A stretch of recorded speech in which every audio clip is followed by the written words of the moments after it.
My name's Alex Duncan. I am with Mid-Atlantic Scottish Athletics, and I have been judging for the better part of the last 30 years. Well, thank you for taking a few minutes to talk with me, and thanks for coming up for our training day. I'm excited.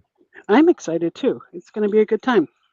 Yeah. So, and over the last few years, like this was the first event that we did when we had just absolutely no membership, and it was the first thing we did. We had like 12 Okay. um, attendees at that first one, and then each year it's grown. So then we had after that we had about 20. Last year we had something like 35 Wow. athletes, and so a lot of them were returners, and and they're out there just to have fun and meet new people. But there was a lot of new folks coming too. So one thing that we have lots of games up here, lots of athletes, but I we don't have that many judges. The ones that we have, I think they're just sort of like self-appointed, experienced people who've been around long enough they can spot fouls and keep score.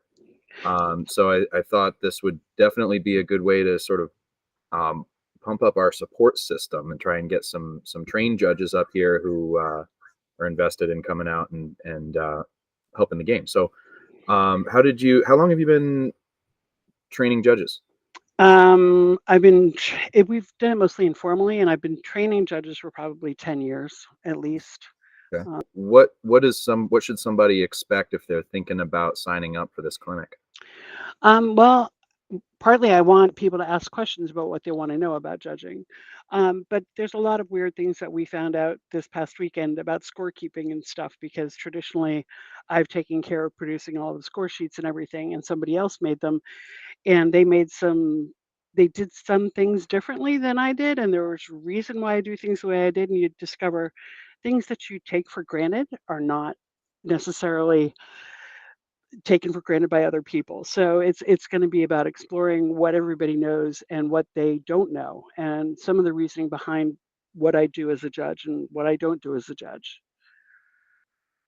Okay. Yeah, definitely starting to become more aware of the, I guess, regional differences that go on. As I told you, and when we were chatting, I've been reading some of the different rule books that are out there, and just sort of looking for the differences. What is it that really Mhm, makes things different in the north, the south, the west coast, and they're subtle, but they're there. mhm. For sure. So we definitely have, I would say, a normal way things are done here in the Northeast, but there's variation there too. There's a couple dozen athletic directors up here, and they don't all operate quite the same way.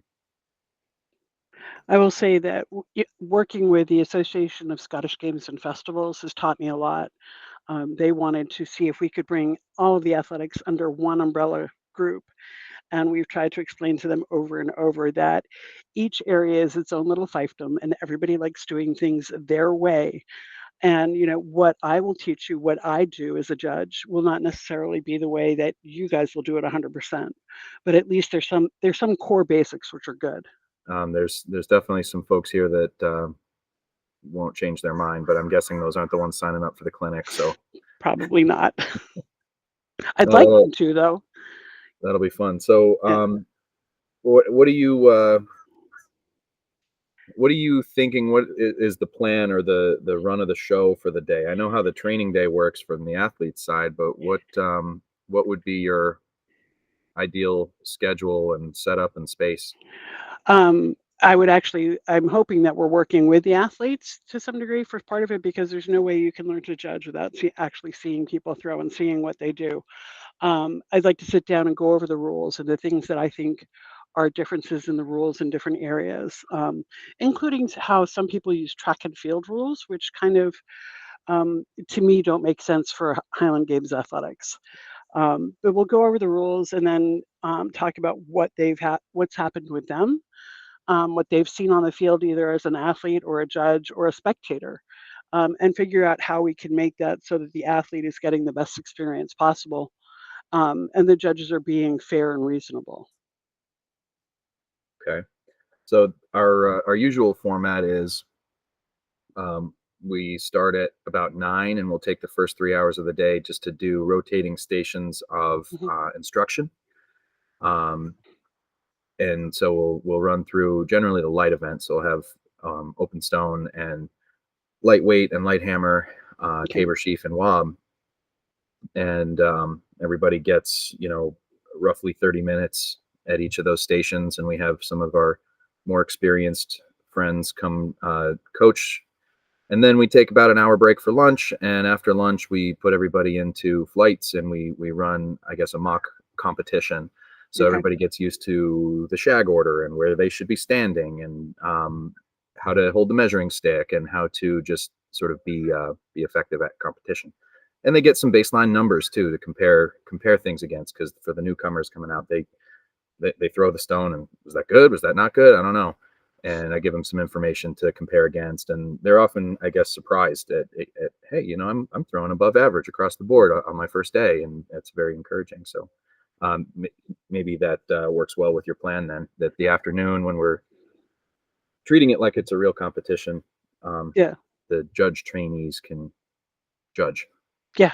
Well, that's the only way you're gonna figure out what's going on, and until you actually sit there and you work with athletes, you have no idea what's actually gonna happen in front of you, and it changes from time to time, and some of the judges I've worked with have been very surprised at all of the things that are going through my brain at any given time, which is also very hard to write down. Yeah, maybe I'll put a couple of plants in there too. I'll just tap a couple of people and say, "Hey, you're going to be a real pain in the ass today. You're going to challenge everything the judge says." I'm totally fine with that. Totally fine with that.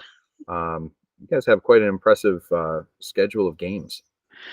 Yeah, I think I will be judging at least 12 games this year, so Well, it's kinda packed. It's a good 6 months. so for somebody who's kind of on the fence, maybe they've been a scorekeeper at games before, and they're deciding whether or not to come out for the clinic. What's the advantage of becoming a certified Highland Games judge as opposed to a weekender? Um, I don't you've got more credentials behind you, but I don't I would think that anybody, even if you're scorekeeping or you're marking in the field, coming out to a clinic is a good idea just so you understand more of the why behind things happen. I find that when I know why things happen, I'm more likely to remember them and more likely to work with them instead of against them, sort of thing. I think we would look for people who've been through clinics to come help us judge. There are a couple weekends where we need more judges, and I'm going to look for somebody who's actually been judging, been through a clinic, and knows what they're doing, or at least ostensibly knows what they're doing. Because there's a lot of stuff that you just don't see in everyday games that will pop up once in a while, and you'd like to have people prepared for the unexpected. Yeah, we moved it to a high school field, Hmm. where I work. That is, it's the discus and hammer field there. And since we're using that space, it's a fundraiser for the track and field booster club. So that's fun. We'll Oh, great. do a little lunch off the grill, and just have some tunes and a fun day of throwing, and hopefully bring some new folks into the fold. Seems like there's a lot of people that hear about this, but they aren't quite willing to buy a kilt and come out Yeah. to a competition field to test it out. So they like the training day because they can just give it a soft start. Yeah. Well, having had 3 brand new throwers, this past weekend, I think we'd much rather have them come out and work with people because you can't do some of the stuff on it your own. Yeah, and I have to tell people all the time on their first day, lower your expectations Yeah. of yourself. It looks easy, but you're going to fall on your face, and you're going to trip, and you're going to roll over in the dirt, and it's going to be funny. We'll all laugh and then get up and keep at it, because you got to get those out of your system. Yeah. Everybody trips a little when they start out, so it's all good. Well, it's also nice, I think, having a clinic like this, if you can have like a spouse or a friend who travels with you to games, if they come out and they want to do something, so they're not bored out of your mind. We use a lot of spouses, significant others, friends to score keep and mark for us. And if they can come out and learn this, then it makes it easier to have somebody travel with you. Yes, yeah, I agree 100%. We do have a lot of spouses that fill that role at the games, and they might like the training opportunity. Yeah. Easy to If be people are missed. asking me things about the clinic beforehand, and I don't know the answer, I may just refer them to you, and you'll That know would be what's going great because that also tells me what people in your area are more concerned about or what they want to know about. And I'm happy to cover anything that anybody sends as a question. on. All right. Well, thanks so much for talking with me. I don't want to take too much of your time, but I That's do okay. appreciate it. All right. Well, if there's anything else, please let me know. And seriously, I've got a base curriculum I'm going to start using, but whatever you guys want to know and want me to cover, I'm happy to.